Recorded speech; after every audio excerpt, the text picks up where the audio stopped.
उग्रसेन के पुत्र, मथुरा के राजा उग्रसेन के पुत्र का नाम था कंस, और कंस के चाचा थे देवक, देवक की बेटी थी देवकी।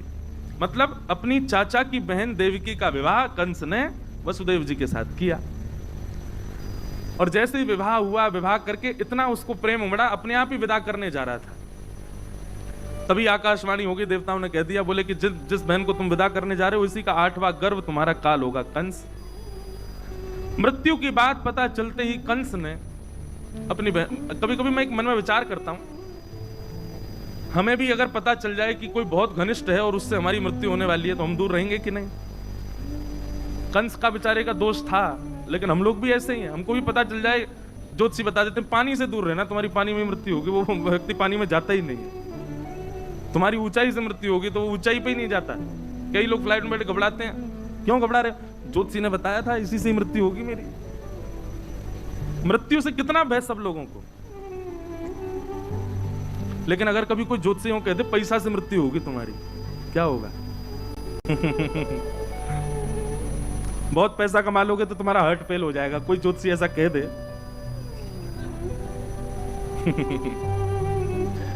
व्यास मंच पे बैठ करके भी ऐसी ऐसी बातें मन में आती हैं। कोई कह दे बहुत खाने से मृत्यु होगी तुम्हारी, ले बेटा अनशन पे बैठे हैं। मृत्यु से बचने के लिए आदमी कुछ भी कर सकता है, वो मृत्यु नहीं पाना चाहता बस। लेकिन राक्षसत्व जब चित्त में आ जाता है तो मृत्यु जिससे हो उसको नष्ट करने की भावना आती है। ये राक्षस करते हैं। कंस ने जिस बहन को विदा करने जा रहा है, जिस बहन का कन्यादान किया, उसी के केश पकड़ लिए, तलवार निकाल करके जैसे ही वध करने लगा, वसुदेव जी ने चरण पकड़े। इससे तुम्हारा काल नहीं है, इसके पुत्रों से काल है। मैं वचन देता हूं जितने बालक होंगे सब तुमको दूंगा, तुम चाहो तो हमको बंदी बना लो, हम कहीं नहीं जाएंगे। वसुदेव जी की बात पर विश्वास करके, प्रसंग तो बहुत बड़े हैं, वसुदेव और कंस का इतना सुंदर संवाद है, लेकिन वो बहुत ज्ञान का विषय हो जाएगा। कंस ने कहा मुझे आपकी बात पर भरोसा है, वचन दीजिए जितने बालक होंगे सब मुझे देंगे आप। जी निश्चित। अब कथा ऐसी आती कि प्रथम पुत्र जब हुआ तो लेकर के वसुदेव जी जैसे कंस के पास गए तो कंस के हृदय में करुणा आ गई। कंस बोला अरे मेरा भांजा है, मेरी बहन का बेटा है और पहला बालक है, इसको आप रख लो। मेरा शत्रु तो 8वां बालक है, इससे मुझे भय नहीं है, इसको ले जाओ। तो जैसे ही वसुदेव जी ले जाने लगे, अच्छा देखो देवता जरूरी ऐसा नहीं है सारे काम अच्छे ही अच्छे करते हैं, कभी कभी बिगाड़ते भी हैं कामों को। देवताओं ने कहा बोले नारद जी कंस की बुद्धि तो हमको सुधरी सुधरी सी दिखाई दे रही है, और कहीं कंस सुधर गया तो भगवान अपना आना स्थगित ना कर दें, आप जाके इसकी बुद्धि बिगाड़ो। और नारद जी ने आकर के कंस से कहा बोले अरे तुमने पहले बालक को क्यों छोड़ दिया? बोले 8वां बालक काल है ना। बोले कि पहले से 8वां कोई भी मार सकता है तुमको। कंस की बुद्धि बिगड़ गई महाराज, 6 बालकों को कंस ने मार दिया, और 7वें बालक के रूप में स्वयं श्री बलराम जी महाराज पधारे। आप शेषनाग के अवतार हैं। आपका आगमन जैसे ही हुआ, भगवान ने योग माया, जिन्हें हम देवी भद्रकाली आदि आदि रूपों से नाम जानते हैं, इनको ही माया कहते हैं, योग माया। योग माया को भगवान ने आज्ञा की कि हमारे मां के गर्भ में जो 7वां बालक है ये शेषनाग हैं, इनको स्थान स्थिरित करो। और 7वां बालक जो है कुछ माह देवी की मैया के गर्भ में रहने के बाद रोहिणी मैया के गर्भ में स्थगित हो गया, और कंस को यह समाचार मिला कि 7वां बालक तो गर्भ में ही नष्ट हो गया। अब आ रहे हैं 8वें बालक। कंस ने महाराज सेना बढ़ा दी, ताले बढ़ा दिए, सब व्यवस्था कर दी, कहीं से भी बच के भागने ना पाए। जिस दिन से ठाकुर जी गर्भ में आए, देव की मैया इतनी सुंदर लगती हैं, इतनी प्यारी लगती हैं, भागवत में वर्णन है कि कंस कभी कभी देखने के और मंत्रियों से कहता है, पहले ही बताता है कि मैं देवकी के पास जाऊं तो मैं सौम्य हो जाऊंगा, मेरे नेत्रों में आंसू आ जाएंगे, करुणा, तुम मुझे खींच लाना वहां से। पता नहीं देवकी का स्वरूप कैसा हो गया है, मेरे हृदय में बड़ी भावना उत्पन्न होती है उसके लिए। भैया जिसके चित्त में ठाकुर जी होते हैं ना, उसकी वाणी, उसकी उपस्थिति, उसका दर्शन आपको भावुक कर देगा। पता नहीं क्यों ऐसे कई वैष्णव मुझे मिलते हैं, उनको वो जब आते हैं तो मन करता है इनसे बात करें, मन करता है कि इनको देखें, मन करता है कि इनकी सुने। महाराज जी अनुभव किया, जिनके प्रति तीनों भाव आते हैं ना, मन करता है सुनने का, मन करता है मिलने का, मन करता है देखने का, निश्चित ही उनकी भक्ति जो होती है ना, वो बड़ी निष्काम भाव से होती है। एक चीज मैं अपनी बताऊं, मुझे अनुभव हो जाता है लोगों का, पता नहीं क्यों, ऐसा नहीं कोई मुझे चमत्कार नहीं आते, पर लोगों की उपस्थिति बता देती है कि ये नकारात्मक है कि सकारात्मक है। स्थान की किसी जगह पर जाऊं, जयपुर में आऊं, जैसे जयपुर में आते हैं और कई जगह जाते हैं, महाराज जी स्थान का भी वातावरण स्पर्श करता है।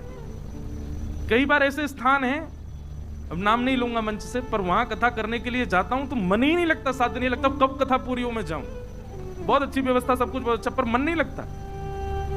पता चलता है कि यहां नकारात्मक ऊर्जाएं बहुत ज्यादा हैं।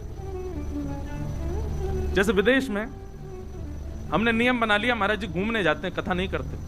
क्यों? वहां कथा होती ही नहीं है, भाव प्रकट ही नहीं होता। जिस भूमि पर असंख्य मात्रा में लाल जी की प्यारी गैया को खाने वाले रहते हैं, वहां ठाकुर जी की लीला कैसे गाई जाए? ऐसे भाव आते हैं कई बार। भारत में भी कई स्थान है, पता नहीं क्यों जयपुर में मन लगता है, बड़ा आनंद आता है। और जयपुर में चलो ये तो पंडाल की कथा है, और भी कथा है, पर वो कनक वृंदावन हमारे पुराने गोविंद देव जी का जो भाव है ना, वो मेरी पूरे जीवन काल की सबसे सुंदर जगह कथा की। वहां के ठाकुर जी भी बड़े अद्भुत हैं, उनका दर्शन करके इतना आनंद आता है, ऐसे प्यारे लगते हैं। श्री गोविंद देव जी 7 वर्ष लगा करके वृंदावन से आए जयपुर में, 7 साल चलते ही रहे, कभी कहीं कभी कहीं कभी कहीं, वहां आकर के विराजे, और वहां से फिर अपने निज महल में पधारे। तो कुछ स्थान है वहां का जो ऊर्जा है वो स्पर्श करती है, व्यक्ति की ऊर्जा स्पर्श करती है। हम क्षमा कीजिएगा, दोष बुद्धि से नहीं, पर पैर छूने को मना क्यों करते हैं? नहीं मानते आप लोग। कई बार महाराज जी आप तो भाव से छू रहे हो, पर आपकी देखा देखी कोई व्यक्ति ऐसा भी है उसका भाव नहीं है, वो जबरदस्ती छू रहा है। स्पर्श से भी मन में आए हुए सारे भाव नष्ट हो जाते हैं।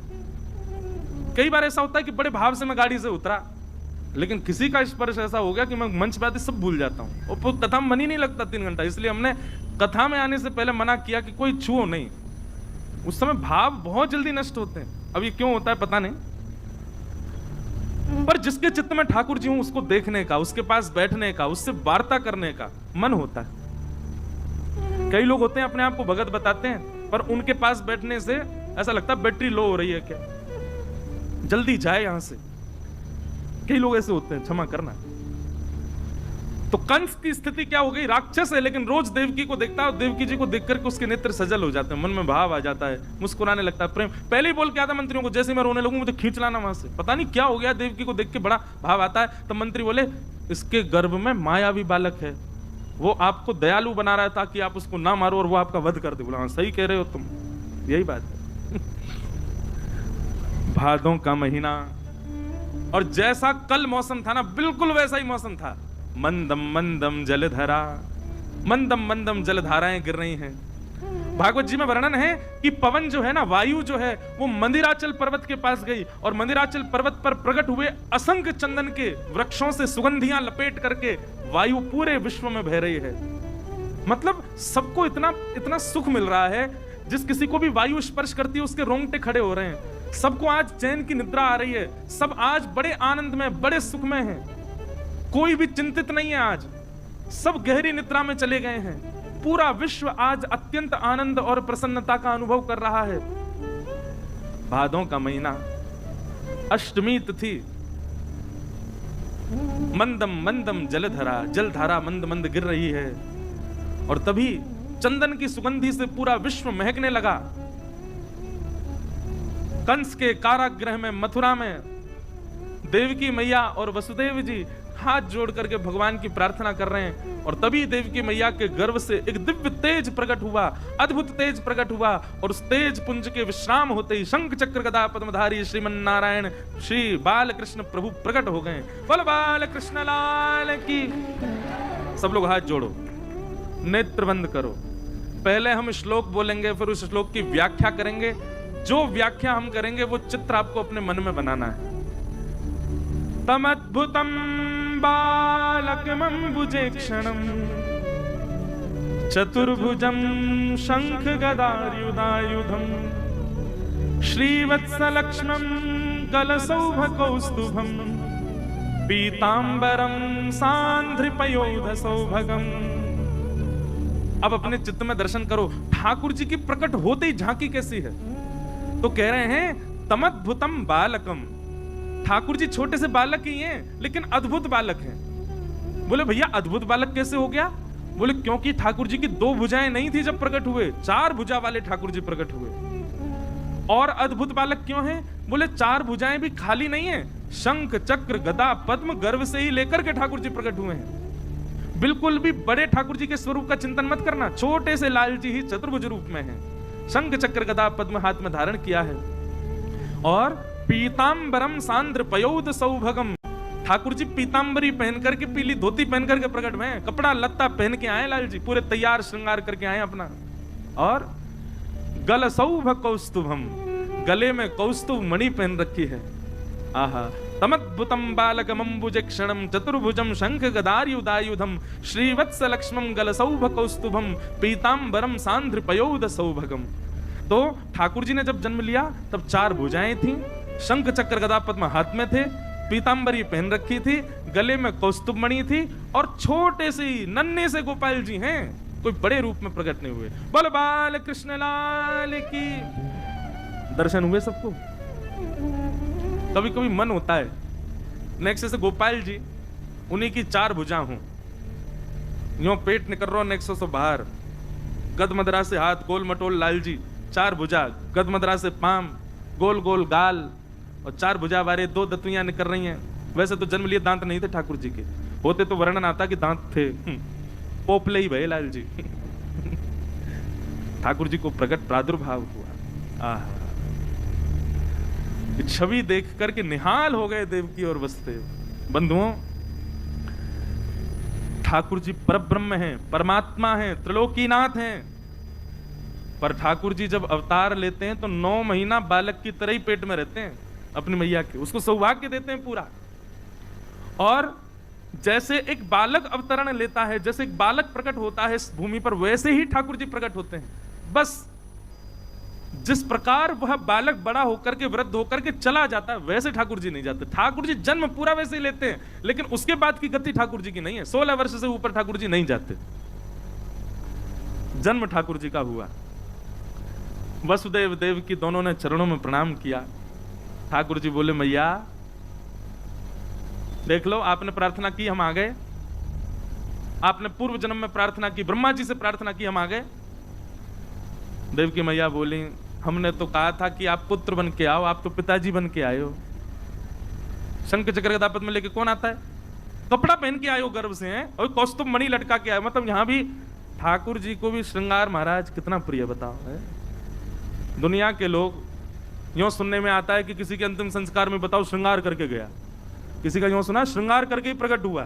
ठाकुर जी हुए श्रृंगार करके प्रकट हुए। बोले भैया हम तो शंख चक्र गदा पद्म इसलिए लेके आए, एक मामा कंस जन्म लेते ही मार देता है, इसका वध कर देंगे। देव की मैया बोली वध तो ठाकुर जी आप चाहो तो कंस का जन्म ही ना हो, वध तो बहुत दूर की बात है, ये सब आपकी लीला है। कृपा करके एक मां को जो सुख होता है बालक को जन्म देने में, वो सुख मुझे प्रदान करो। मां का सबसे बड़ा सुख क्या है? जन्म लेते ही बालक उसके हृदय से लगा दिया जाए, और फिर मां अवकाश पाते ही अपना पयोधर बालक को पिलाए। ठाकुर जी वही तो सुख है। मेरे 7 बालकों को कंस ने मार दिया, 6 बालक मार दिए, 7वें का जन्म ही नहीं हुआ।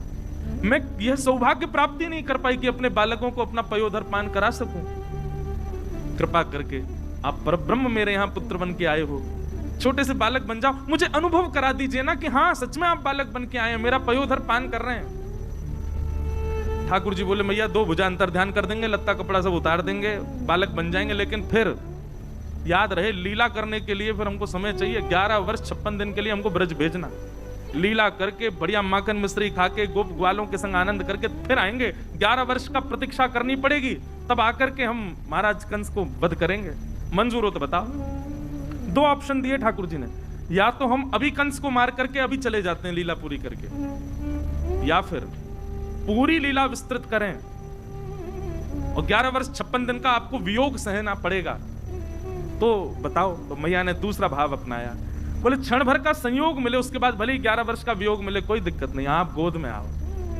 ठाकुर जी ने अपनी 2 भुजा अंतर ध्यान कर ली, कौस्तुभ मणि अंतर ध्यान कर ली, और बताएं आज हरि देखे नंगम नंगा, सब वस्त्र उतार करके देखो खुद ही लेट गए, और लेट करके दोनों भुजा और हाथ उठा के रोने लगे, बन गए बालक।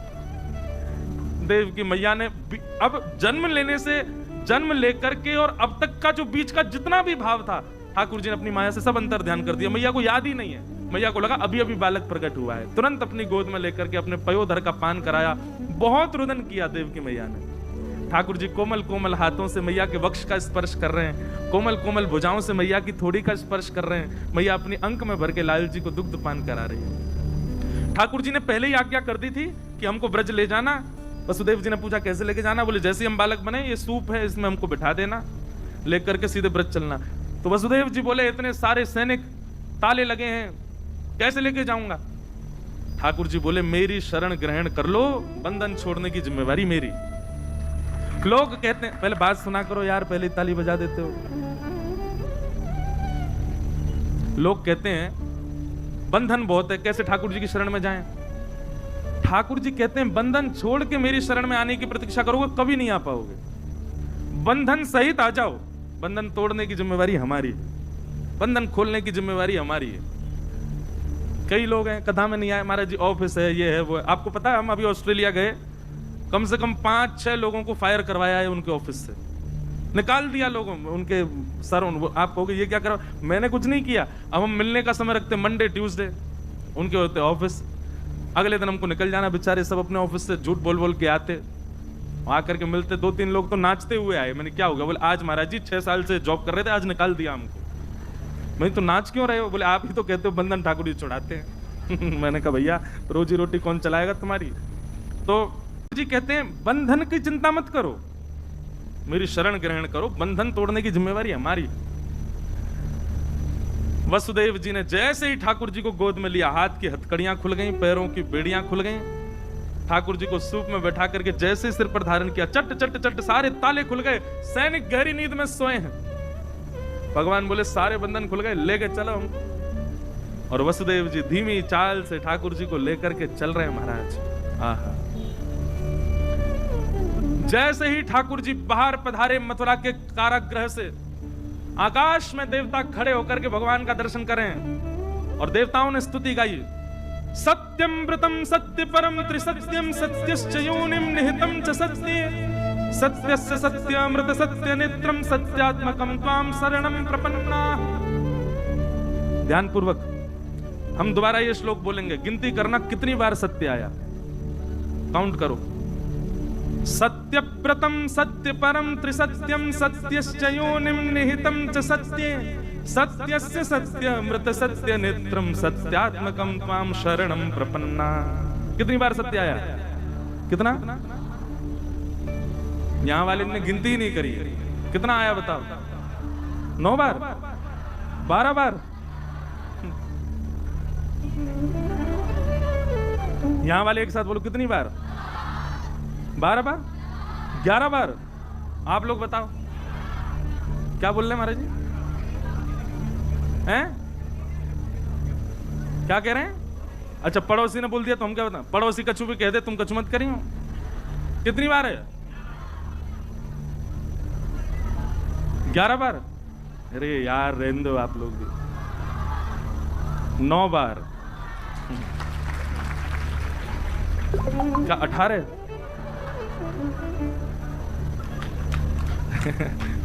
गिनती करो। सत्यव्रतम सत्य परम त्रिसत्यम सत्यश्च योनिम निहितम च सत्ये सत्यस्य सत्यमृत सत्य नेत्रम सत्यात्मकम त्वाम शरणम प्रपन्ना। 9 बार सत्य। 9 बार सत्य क्यों है? सबसे बड़ा अंक है 9। 9 से बड़ा अंक नहीं है। और 9 बार सत्य कह करके मानो देवताओं ने कह दिया केवल आप ही सत्य हो। वैसे तो 3 बार कहने से पुष्टि हो जाती है, कबूल है कबूल है कबूल है। लेकिन हमारे हिंदू वैदिक सनातन धर्म में 9 बार बोला जाता है। स्वीकार है स्वीकार है स्वीकार है स्वीकार है स्वीकार है स्वीकार है स्वीकार है स्वीकार है स्वीकार है, तब ब्याह माना जाएगा। यहां 9 बार सत्य कहा ठाकुर जी को, और 9 बार कह करके मानो पूरे विश्व को बता दिया यही बाल कृष्ण सत्य पर ब्रह्म है, इनके अलावा कोई पर ब्रह्म नहीं है। प्रमाणित कर दिया देवताओं ने। लोग आज भी संशय कर रहे हैं पर ब्रह्म कौन है, परमात्मा कौन है। देवताओं ने पहले ही बता दिया, बोले यही है पर ब्रह्म, और कहीं मत जाओ।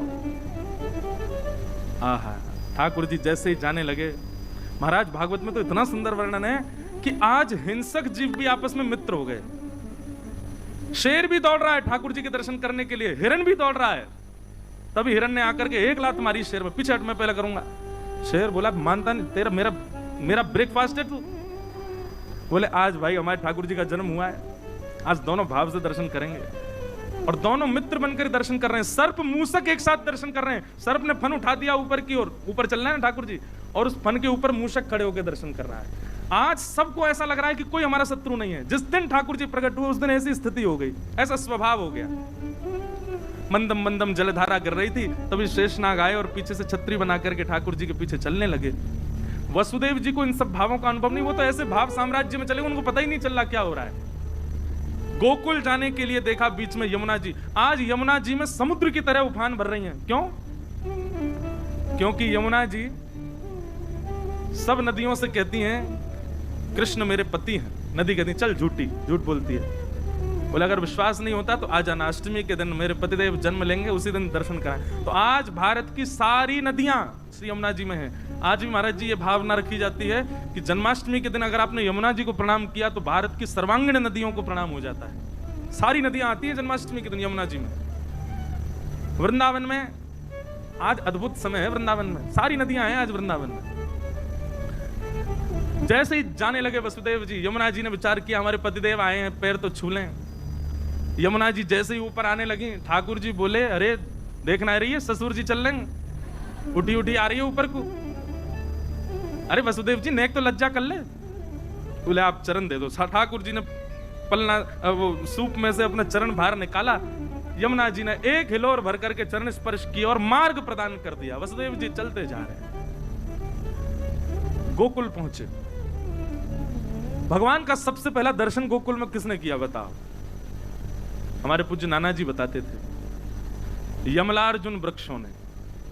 नलकुवर और मणिग्रीव जिनकी कथा आती है, भगवान ऊखल में बंद गए तो पेड़ के बीच से निकले, वही दोनों पेड़ गिरे। हमारे नाना जी कहते बोले सब तो सो रहे थे, वो 2 वृक्ष लंबे खड़े, उन्होंने ही सबसे पहले ठाकुर जी को देखा।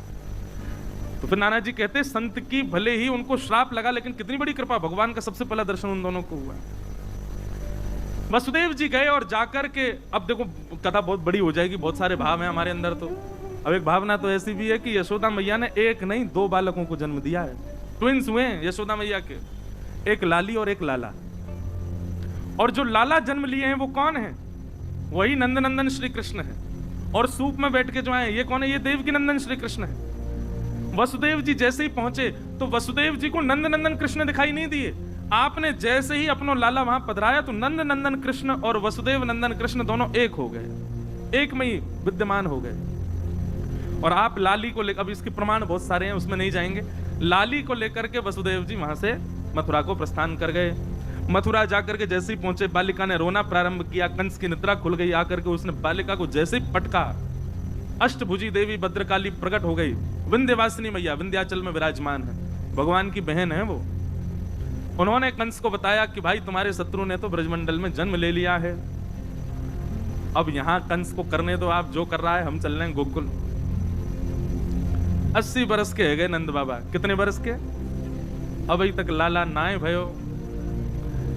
पर पतो ना क्यों अब की बार सबन को ऐसा लगन लगो कि अब के लाला होएगो, अब के तो नंद बाबा के लाला होएगो ही होएगो। आहा, नंद बाबा की 2 बहन है, नंदा और सुनंदा। दोनों 6 महीना थी डेरा डाल के पड़ी हैं वहीं पे। जब तो पता चलिए भाभी हमारी गर्भ से हैं, तब से वहीं पड़ी हैं। क्यों? अब के लाला होएगो तो भैया नवलखा हार प्रदान करेंगे। सेवा कर रही हैं खूब नंदरानी यशोदा की। आज सुबह को समय है गयो, सूर्य उदय है गयो, लेकिन अभी तक यशोदा मैया उठी नहीं। जो ब्रह्म मुहूर्त में उठ जाए अभी तक ना जगी। नंदा सुनंदा दोनों ने प्रवेश किया, और जैसे भीतर प्रवेश करके देखो तो महाराज यशोदा मैया के बगल में नेक 100 लाला मुख तक चदरिया ओढ़े और कुल बुलाए रहे हो है। क्या कर रहे हो है?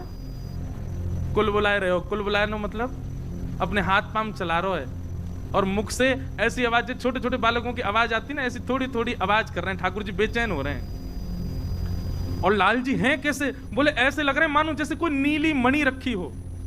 ठाकुर जी का बहुत दिनों तक जब नामकरण संस्कार नहीं हुआ तब तक यशोदा मैया नीलमणि कह करके पुकारती, नीलमणि। नंदा सुनंदा ने जाकर के जैसे देखे, और भैया हमारी भाभी के तो बालक भयो है, लाला है कि लाली, न देखो तो।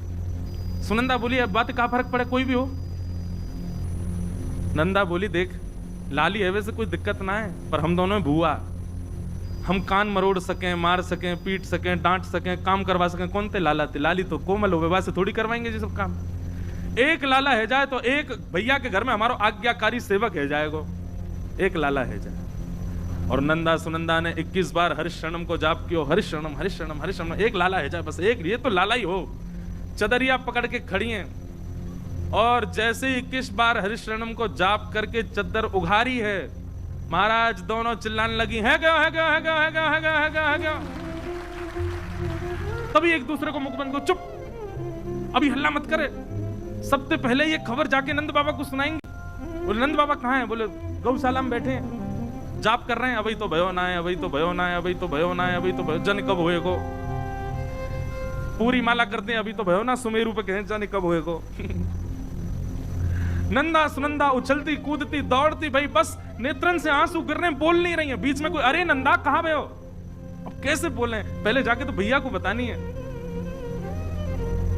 गौशाला में बैठे हुए श्री नंद बाबा बूढ़े गए, सफेद सफेद दाढ़ी आ गई है, बेचारे जप कर रहे हैं। नंदा सुनंदा ने दोनों ने हाथ पकड़े और घेर में लेकर के दोनों घूमन लगी। बाबा है क्यों, है क्यों, है क्यों, है क्यों, है क्यों, है क्यों। नंद बाबा बोले कहां भयो? बोले पहले जे बताओ हमको कहां मिलेगो। बाबा बोले पहले तू बता तो कहां भयो। नहीं नहीं नहीं, पहले जे बताओ हमको कहां मिलेगो। बोले तू जो कहेगी सो दूंगा, पहले बता भयो का। नंदा सुनंदा भाव में भर गई, नेत्रों से अविरल अश्रुधार गिर रही है और दोनों लिपट करके नंद बाबा से कह रही हैं, भैया आपने इतनो यज्ञ कियो, इतनो जप कियो, इतनो दान पुण्य कियो, ब्रजवासीन की सेवा करी, इन सब के फलस्वरूप आपके घर नीलमणि जैसो लाला भयो है, बधाई हो। आहा, नंद बाबा ने जैसे ही सुनी लाला भयो, पहले तो बाबा अनकॉन्शियस है गए, होश ही नहीं है, कहां पैर रख रहे हैं, कहां बैठ रहे हैं।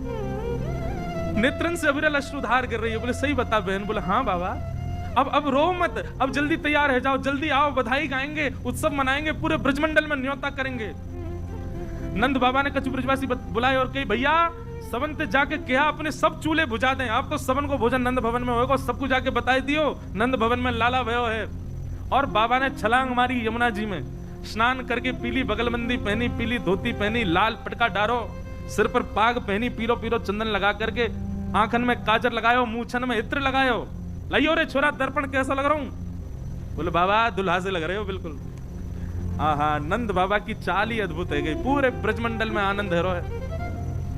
जाकू भी पता चले, भागवत जी में वर्णन है, जिसको भी पता चलता है कि नंद भवन में लाला हुआ है, उसके हृदय में उतना ही सुख है जितना सुख श्री नंद बाबा जी को। मतलब जैसे इतने लोग बैठे हैं, अब यहां में देखो कईयों के नेत्र सजल हो गए, कई प्रसन्न हो रहे हैं, कई अभी माटी के मथुना से बैठे हैं। ऐसा नहीं, सब नंद बाबा जैसे हो गए, जो सुने वही नाचन लगे, सब अपने घर पे बंधन बाहर बांध रहे हैं, सब अपने अपने घर में एक दूसरे को हृदय से लगा, अरे बधाई हो, हमारे घर, हमारे नंद भवन में लाला भयो है।